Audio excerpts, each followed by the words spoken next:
আসসালামু আলাইকুম বন্ধুরা, সবাই কেমন আছেন? আজকে সকালে ওইটা মুরগির গোটা পরিষ্কার করে দিয়ে এই দেখি একটু দুর্ঘটনা শিকার। দেখি আমার 3টা মুরগ মরে গেছে, নেটের দিয়ে ফাওয়া হয়ে গেছে, হয়তো তারা বাড়ি করতে পারে নাই আমার ভুলের কারণে। আর নতুন যেহেতু আমি ভুল স্বাভাবিক হইব, আর একটু সময় লাগতেছিল, আর 2-3 দিন আর নিচে কিছু বিছাইতেছিলাম। সো 2-3টা বাচ্চা আসলে নেটের দিয়ে ফাওয়া ঢুকিয়া মারা গেছে।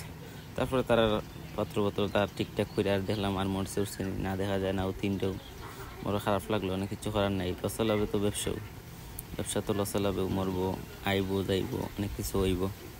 আর তার সব কিছু পরিষ্কার টরিষ্কার করিয়া তারা লাগে আস্তে আস্তে খানি রেডি করবো। তো তার পাত্র লামাইছি, লামাইয়া পানি টানি রেডি করবো। তো আর উপরেরটা তো দেখলাম, উপরেরটা তো মরছে না, নিচে খালি 3টা মরছে। বাচ্চাগুলো এমনি জোর আছে, লাইট দিছিলাম। কালকে একটু আবহাওয়া ঠান্ডা ছিল, কারণে লাইট জ্বালাই দিছে।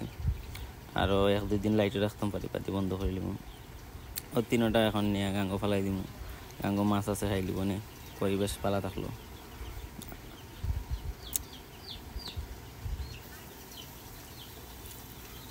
আমরা গাংটা খুব সুন্দর আসলে, সেই রকম হয়েছে। ও মাছে খাই লিব নে, দেখা যাক কী হয়। আর সকালে না তারা লাগে তারা লাগে খানি টানি রেডি করে রাখলাম। ও খানি লইছি, পয়লা দিম তারা, পয়লা পানি খাওয়াইমু, তারপরে ব্রয়লার বা তাদের খাদ্যগুলা দিম আর কি। ফার্স্ট টাইম পয়লা পানি দিমু।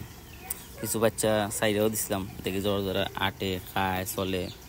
কিছু গরমের সময় নইলে সাইরা দিয়ে খাওয়াইমু। আপনারা জানান জন্য যে সাইরা খাওয়ানি আসলে রাইট কিনা, বা খাসা তো পালন করতাম না বারে আটে খাওয়াইতাম। তো ভালো থাকা, আল্লাহ হাফেজ, আসসালামু আলাইকুম।